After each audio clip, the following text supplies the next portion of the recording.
Hello, in front of me I've got GARMIN EDGE 540.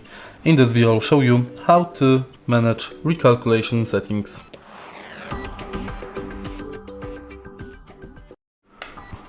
In the beginning, let's go to Menu and Activity Profiles.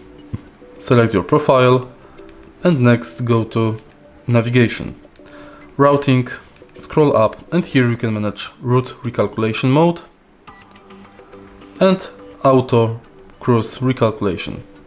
You can select cruise recalculation between prompt with auto reroute, prompt only, auto reroute or auto pause.